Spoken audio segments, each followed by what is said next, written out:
utlubul ilmi walau bisin, tuntutlah ilmu walau ke negeri Cina. Saya sempat mendapatkan, saya lupa, Cina itu, komunitas Cina itu hampir menguasai beberapa belahan dunia. Komunitas Cina hampir di beberapa negara. Nah, peradaban Cina itu kalau nggak salah dia setelah Yunani ya, itu peradaban Cina termasuk elektroniknya, medianya, perkembangan budaya dan sebagainya. Itu yang dimaksud dengan pelajari ilmu-ilmu umum, itu yang dimaksud. Tetapi kan Nabi tidak mengatakan pelajari agama di negeri Cina. Kalau pelajari agama, pelajari dari ulamanya. Ya seperti kalau mungkin atau guru-guru kita yang memang capable di bidang agama. Makanya kita ini ilmu itu luas. Ilmu itu bukan ilmu agama saja, tetapi juga ilmu umum. Ilmu umum seperti arsitek, teknologi, budaya, yang matematika, sosiologi dan sebagainya, itu adalah ilmu secara umum. Dan kenapa analoginya adalah Cina? Maksudnya keluar, jangan belajar budaya sendiri, coba belajar budaya lain. Think out of the box. Coba berpikir keluar dari box, bukan jangan terkungkung dalam tempurung. Cobalah untuk belajar budaya lain. Itu dia. Jadi Cina ini bukan berarti kita Cina-Cinanya betulan, tapi keluar dari lingkup kita juga. Kenali. Kalau dari ayatnya kan yang untuk mengenal itu lita'arufu. Tujuan kita ini untuk saling mengenal budaya-budaya dari luar kita. Al-Hujurat 14. Ya. Surah Al-Hujurat 14. Surah Al-Hujurat ayat 13 ya. Nah, jadi tujuannya adalah bagaimana kita saling mengenal satu sama lain, mengenal budaya, mengenal ilmu, mengenal segala hal. Ta'aruf itu bukan hanya kenal siapa nama tak, tidak, mengenal segala-galanya, mengenal cross culture-nya, mengenal apa kesulitan mereka, bahasa mereka, tradisi mereka. Mengenal pun tidak harus diadopsi. Maksudnya kita tahu bahwa Cina itu komunis misalnya, atau Eropa itu liberal, atau Timur Tengah itu misalnya seperti ini coraknya. Ya itu tergantung lagi dari pola pikirnya kita. Bukan berarti misalnya kita belajar Barat, seperti saya belajar bahasa Inggris, saya tidak ajarkan mahasiswa saya untuk adopsi semua budaya Barat. Saya minta mereka memfilter. Ada budaya Barat yang kita harus ikuti. Misalnya, kalau mereka itu menolak, dia pasti bilang begini, no thank you. Dia pasti ada thank you di belakangnya. Kalau menolak, misalnya, you want some candies? No thank you. Jadi dia harus bilang no, titik. Pasti ada thank you-nya di belakang. Bisa itu budaya berarti ketika kita menolak jangan lupa apresiasi. Nah itu cross culture-nya atau ya.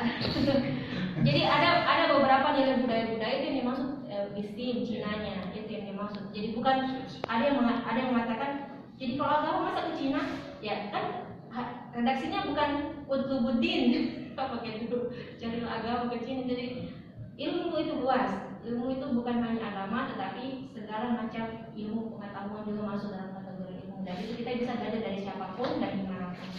Saya kira seperti itu. Terima kasih. Assalamualaikum warahmatullahi wabarakatuh. Saya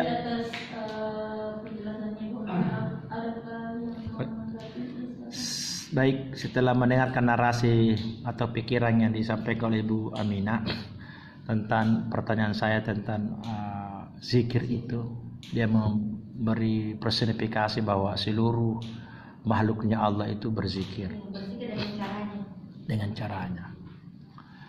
Dan beberapa contoh-contoh lain tadi bahwa kalau dia sholat tapi bermaksiat maka sesungguhnya tidak sholat, dia adalah berolahraga. Saya memenukkan pikiran, apa menurut narasumber kita pada momen ini, apa bedanya berpikir dengan berzikir? Yang tentu dalam penggambaran tadi masih masih sifatnya masih universal, belum terinci bahwa wilayah zikir itu seperti ini dan wilayah fikir seperti ini, dan posisinya sebenarnya sama-sama menjadi sebuah ibadah bagi orang yang berfikir, bagi orang yang berzikir, itu semua sama-sama ibadah. Tapi mungkin penguraiannya seperti apa mungkin masih butuh rincian. Kalau tidak bisa diserahkan kepada narasumber utama kita pada siang ini. Ya, silakan Bu Aminah. Ya, jadi kalau saya membedakan antara berzikir dengan berzikir. Berpikir menurut saya definisinya adalah mencari solusi dari prior knowledge yang kita miliki, dari pengetahuan awal yang kita miliki untuk menyelesaikan sebuah masalah.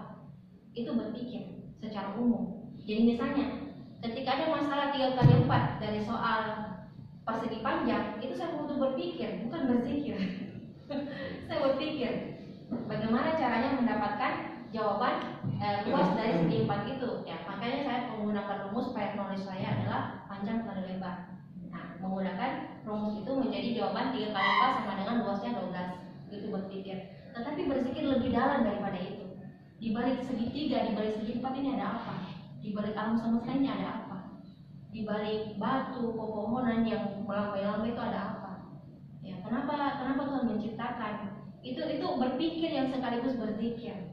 Karena kita mengingat Tuhan itu bukan hanya pada saat kita duduk pada saat ritual-ritual itu saja, tetapi dalam segala nafas, bahkan ketika memasak ibu-ibu ya, kalau kita bersolawat itu lezat itu makanan. Masya Allah. Di baliknya tadi itu ada udang. Iya, ada udang di balik sayur atau ada udang di balik apa, di balik gorengan dan sebagainya. Masya Allah. Lebih lezat ketika ada solawat itu, karena kita sambil memasak ada ingatan bahwa segala yang Tuhan berikan itu anugerah. Nah, itu sudah lezatin segala anugerah. Anugerah tambah. Masya Allah. Jadi tidak di balik materi ini pasti ada imateri.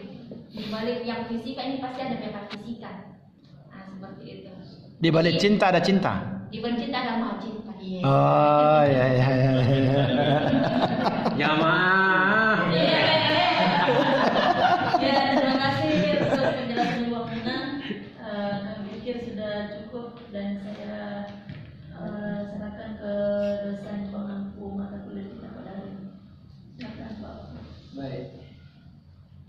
Mungkin ayat yang jauh itu tadi. Inna fi khalqis samawati wal ardi wa ikhtilafil laili wan nahar ayatin liqaumin. Sungguhnya penciptaan langit dan bumi, pergantian siang dan malam merupakan tanda-tanda keagungan Allah. Ayat-ayat Tuhan. Ya, jadi yang kita minta untuk memperhatikan alam semesta. Kemudian ditutup itu ayat, jadi ulil albab, orang yang cerdas. Orang yang cerdas itu tadi yazkurunallaha qiyaman wa qu'udan wa 'ala junubihim. Itu kaitannya tadi dengan hadis itu tentang zikir. Sebenarnya indah sekali Al-Quran menggunakan kata 3. Berzikir kepada Allah, berdiri, duduk, berbaring. Cuma 3 disebut. Tetapi pada hakikatnya mencakup semua kehidupan. Manusia itu hanya 3 ini saja. Kalau tidak berdiri, duduk. Tidak duduk, berbaring. Tidak berbaring, berdiri. Tidak ada itu orang sujud lama-lama. Mungkin ada yang rukuk tapi tidak bisa 2 jam. Tapi duduk bisa 2 jam, berbaring bisa 2 jam, berdiri pun juga 2 jam. Bayangkan hebatnya Al-Quran hanya menyebut 3. Tapi itu mencakup seluruh kehidupan manusia yang harus diisi dengan zikir. Jadi nampaknya ya, kehidupan ini memang untuk senantiasa mengingat kepada Allah. Nah, untuk mengingat itu tadi itu penciptaan langit dan bumi. Kemudian kan sambungannya itu ayat wa yatafakkaruna fi khalqis samawati wal ardi. Kemudian berpikir tentang kenapa ini langit ada, kenapa bumi ini ada. Fi khalqis samawati wal ardi. Kemudian pasti akan keduanya Rabbana Ma khalaqta hadza batila. Subhanaka faqina adzabannar. Jadi sebenarnya ini inti pendidikan sebenarnya. Bagaimana setiap orang itu bisa memahami bahwa tadi itu di balik apa yang kita lihat ini ada sesuatu yang dasar. Mungkin kita sudah sering lihat pergantian siang dan malam, orang anggap biasa-biasa saja. Padahal itu kan tanda keagungan Allah yang luar biasa.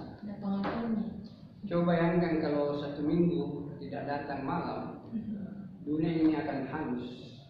Siang terus. Jam 12 saja bisa nggak kita jam 12 berdiri di bawah terik matahari? Kalau itu berlangsung sampai 24 jam, jadi kalau jam 12 itu sudah sampai 38 derajat. Kalau bertambah 60, satu hari 100, Anda bisa hitung dengan 100 saja. Nah, disinilah hebatnya, ketika Allah mendatangkan sudah panas, Allah datangkan malam untuk mendinginkan kesiang supaya manusia bisa hidup tenang. Begitupun juga seandainya malam ini berlanjut, kalau suhu kan dingin, kalau itu berlanjut sampai 1 hari 2 hari, maka dunia ini akan membeku dengan kedinginan. Tapi begitu hebatnya Allah, ketika dingin datang Allah datangkan matahari untuk menghangatkan, ketika panas Allah datangkan malam untuk mendinginkan. Inilah yang disebutkan dengan yatafakkarun fi khalqis samawati wal ardh. Tapi intinya itu adalah subhanaka faqina adzabannar. Di bawah ini ada satu yang namanya metafisik. Keteraturan alam semesta ini pasti ada yang ngatur. Sama kalau kita masuk ke supermarket kan, Anda masuk ke Alfamart, ini kan barang-barang tertata rapi. Kita berpikir, apa yang terakhir dengan ini? Tidak, ada yang ngatur. Apalagi alam semesta yang demikian hebat, teraturnya luar biasa, pasti ada kekuatan dasar. Itulah yang intinya itu sebenarnya. Memang yang perlu sebenarnya apa yang dipaparkan tadi dengan 777 itu sangat menarik itu tentang teori pendidikan. Tapi sebenarnya yang belum terungkap itu bisa menamikan tidak ada sekolah, tidak ada SD, tidak ada SMP, tidak ada SMA, tidak ada S1, tidak ada S2, tidak ada S3. Tapi kita bisa lihat sahabat-sahabat Nabi yang dididik oleh Nabi dengan tidak ada pendidikan seperti yang kita kenal, tapi melahirkan manusia-manusia yang siap berkorban untuk agama. Jangankan apa yang dimiliki, nyawa satu-satunya saja ketika Nabi minta mereka siap maju ke medan perang. Dan bahkan kalau Nabi mengumumkan perang, bahwa kita akan pergi perang, biasanya Nabi itu kalau mau pergi berperang tidak mengumumkan bahwa kita mau pergi perang ke sini. Dia hanya mengatakan kita mau pergi perang. Anak kecil saja angkat tangan untuk maju ke medan perang. Begitu hebatnya Nabi menanamkan pendidikan. Nah, pendidikan ini mungkin sebenarnya bahwa semua orang itu harus terlibat dalam pendidikan. Jadi Nabi itu ketika Nabi bermajelis seperti ini, taruh misalnya di masjid, apa yang disampaikan Nabi itu kalau dia sampai di rumah, itu pasti langsung sampaikan kepada istrinya, sampaikan kepada anaknya, sampaikan kepada temannya. Jadi apa yang didengar dari Nabi itu tidak tidak akan tinggal itu sebelum disampaikan kepada orang lain. Inilah yang menyebabkan karena semua manusia itu terlibat dalam pendidikan. Dan istri pun juga yang ada di rumah di zaman sahabat itu. Jadi kalau ada suaminya datang ketemu Nabi, langsung tanya, ada berita apa yang datang dari Nabi? Jadi yang mendengarkan dari Nabi semangat untuk menyampaikan, tetapi yang masyarakat ini semangat juga untuk kalau dia tidak hadir dia akan bertanya, ada berita apa dari Nabi? Sehingga dengan demikian ilmu itu tersebar luar biasa. Makanya sekarang ini untuk pendidikan, khusus pendidikan agama, mestinya ini yang harus hidup di rumah tangga kita. Jangan biarkan anak-anak kita tidak terdidik dengan agama itu. Di metodenya sederhana, saya biasanya gini. Untuk agama ini, kalau pendidikan umum kan sudah banyak di sekolah. Sekarang untuk menangkap pendidikan agama, jadi ambil buku agama yang ada Al-Qurannya, ada hadisnya, baca itu, baca bersama anak, istri kita ini sama. Tidak usah terlalu lama. Paling mungkin 5-10 menit baca satu ayat, baca satu hadis, apa terjemahannya. Setelah itu anak-anak pergi untuk belajar sendiri lagi. Dan itu keakraban orang tua akan tercipta. Keakraban akan tercipta. Dan itulah tadi itu bahwa jadikan dia sebagai teman. Nah hebatnya, bayangkan kalau 1 bulan kita duduk, berarti paling sedikit anak mendengarkan 30 ayat. Anak mendengarkan, istri mendengarkan 30 hadis. Pasti ada yang tinggal dalam benak mereka. Dan bahkan bagusnya, kalau anak kita ambil buku pelajaran agamanya itu anak. Ada kamu buat SMA, ada buku pelajaran agamanya, SMP ada buku agamanya. Baca di situ bersama kita. Sehingga dia tahu bahwa oh, pelajaran agama saya, ibu saya tahu, kakak saya tahu, bapak saya tahu. Jadi dengan cara mendidik seperti ini, maka anak akan mengetahui agama ini dan itu dikontrol terus. Jadi sholatnya kita punya anak, jangan termasuk istri, suami yang ada sedikit pendidikan, boleh kita musyawarah.